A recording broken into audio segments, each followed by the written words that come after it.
What are you really afraid of losing when nothing in this world was ours to begin with? Once I heard this, bro, everything in my life just switched just like that. Wake up, I gotta go get it. I'm on a life mission. I'm living out business decisions. I made some millions, I'm rich, but I need some more richer. And to start this off, bro, if y'all like these car videos, let me know in the comment section. You know what I'm saying? I like different scenes, but if y'all like the car convos better than the desk convos, let me know. You know what I'm saying? But I'll still just interchange them regardless. But when I heard that, why are we afraid of losing things when nothing in this world belongs to us? It made me realize that why do I think about so much things of materials that I don't have, that don't even belong to me in the first place? So when you think about that, it's like, but I still want it. Yeah. But at the same time, it's like, I don't need it, right? I don't need it. So that's when it's given. You ever found something that you weren't looking for, but at first you were looking for it and you said, you know what, forget it. I'll just find it whenever it pops up. And then it finally pops up, bro. Like some AirPods or something. Like I lost these. I had no AirPods for at least 5 months. And then I just so happened to move some clothes around in my room. And then boom, they just was right there. I was just like, what the I don't even need these anymore. I got a different pair of headphones. But the next thing I want to say is, bro, you have to accept boredom or pain, because both are something that you'll be paying for. And the bigger the goal, that's what you're pretty much paying for. So the bigger the goal, the bigger the pain, the bigger the boredom. So pick one or pick both, but just know with your goals, they grow bigger, they grow larger. And more valuable things that you do in your life, you sit and ask yourself, what are you really paying for? So I heard this analogy and it said, one person can be getting shocked and then another person can be getting shocked, but he knows that each shock is for his family, so his family doesn't get the shock. Instead, he gets it. It makes his pain and his pain tolerance skyrocket and quadruple. So what makes it tolerable? It's what we're paying for, the value of the pain that we are paying for. So when we think about it this way, we always sit in our own thoughts of, why should we do this for this person? Why shouldn't we do this for this person? It's all about value. What is it doing for you? And what is it doing for them as well? But what are you really paying for in order for you to actually get to this goal? Regardless if you're doing it for yourself or if you're doing it for someone else.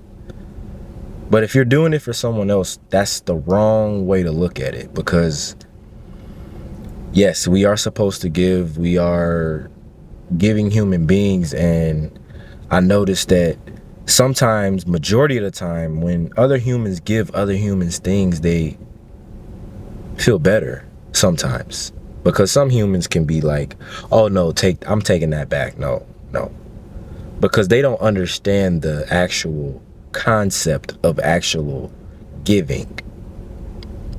And I know I cannot stop, so that's why I can commit to not stopping. So when you don't stop and you believe that something can happen and the difficulties reveal your true identity to yourself, you crave not stopping, if that makes sense. If that makes sense, comment I won't stop.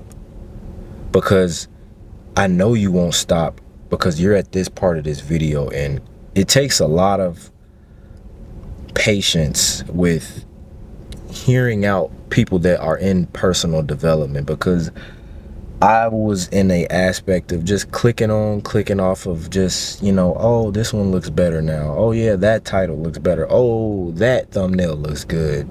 It's like every person provides value in a different way, but they all collide to the same exact things.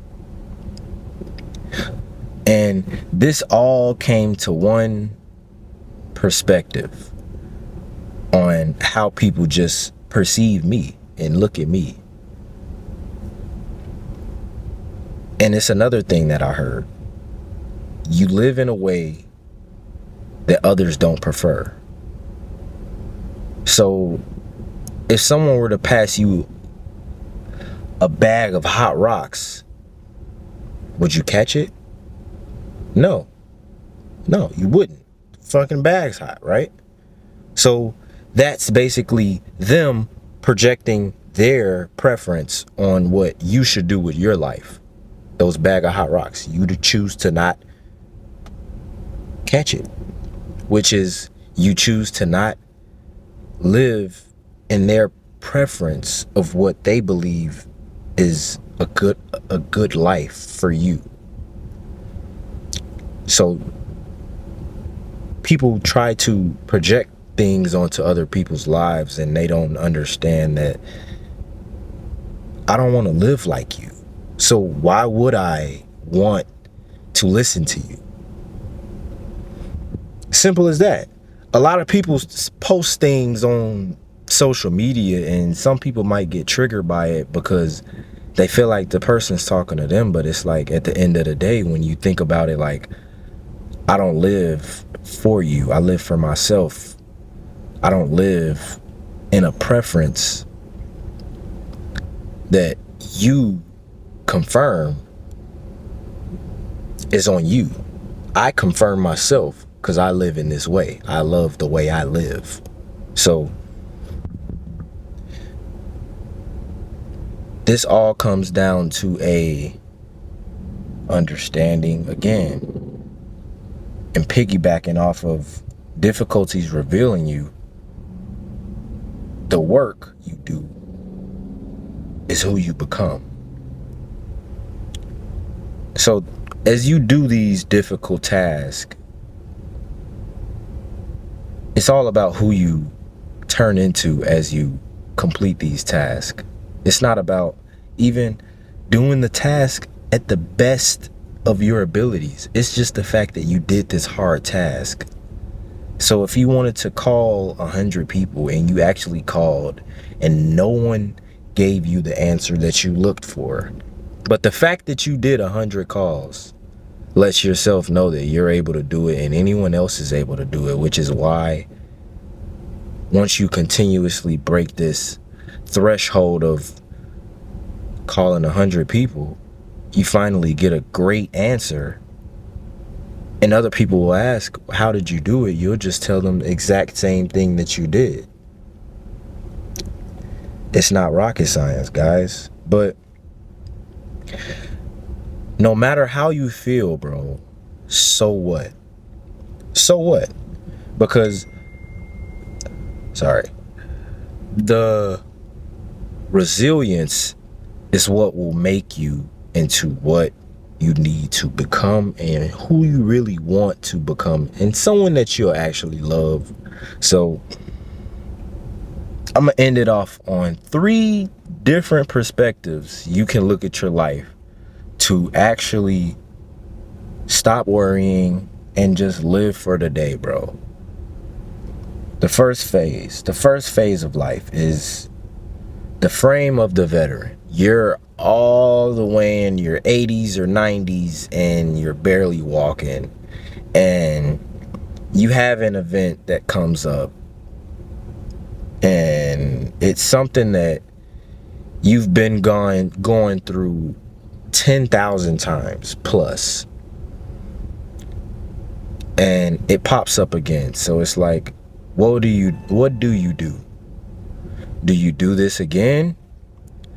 And do you know the outcome? So what does the veteran do?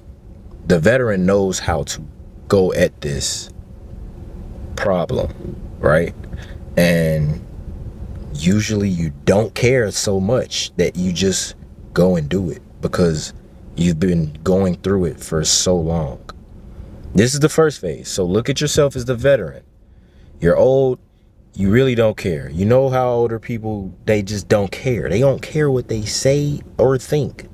They just give it out because they've been in this world for so long that they've experienced everything. So it's like whatever they say, they don't care because they've gone through worse, more than likely. So the second one is the irrelevant one. Oh, I got a brother that, or I got a sister, or I got a mom, I got a dad, I got an aunt, I got an uncle. Whoever is just watching over you, bro. In this life, not in heaven spiritually, but who's just watching your life as you grow, as you become an adult. What is the irrelevance of this phase? I want you to understand this. They give you what they know. And this isn't a bad thing, bro. This is not a bad thing. This is because that's what they know. So when you tell someone else what you know, that's what you know. You don't know until you know. So some things become irrelevant because at the end of the day, it's not that the fact that it's your life and you want to do what you want to do, but it's a fact that the irrelevance of trying to live for them and their likings, right? It's not dismissing their suggestions. That's totally different. But you can have guardians or peers trying to tell you what you actually need to do, which is like go to college or, get this type of job or do this and do this with your life because they didn't do it, all because of they didn't do it. But it's like, no, I don't want to do it because you said do it. I don't want to do it because it's really irrelevant for my life and what God has calling for me. Because no one knows what everyone's calling is until they actually see this person just continuously doing something and they don't understand it, but at the same time they do understand it. And it's like, why are they doing this? What is making them not stop? And then you sit and think like, is this person crazy? Why doesn't this person just give up? But it's all a calling from above. So you don't know until you know. So the irrelevancy of trying to live for others and wanting to appeal them because they suggest you should do something else is irrelevant. And the last phase is just the future you. How do you see yourself in the future? Your future you has everything. You have all the materials, all the money, all the whatever you imagine yourself as, you have it, right? And you're in the future now. How do you act? How do you talk? How do you walk? I know I've said this. I know plenty of people heard this before, and it's really embodying this being already, because when you get the stuff, that's not when you become this magnificent person. that's how you become fake, honestly. That's how I see it. Because if you weren't like this before, the money pretty much made you. So when the money's taken away, it's stripped away from you. And God will take it away from you if he notices that you're trying to just bash everyone with it as if they're beneath you. And money isn't a abundance. Money isn't energy, because it's energy. This thought that I'm having in this video is energy. The thought that I'm transferring to you and helping you comprehend what I'm trying to say is energy. Everything that we do, energy is involved. So if you believe that you're broke, but you're still projecting out positive affirmations, but you still say, oh, I'm broke on the inside, bro, you're still gonna be broke, bro. But if you were to switch it around, your reality, yes, you're broke.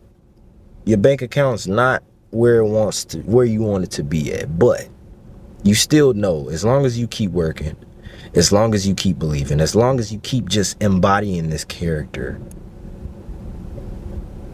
the eye of time will collide with your internal. I love you all. Peace.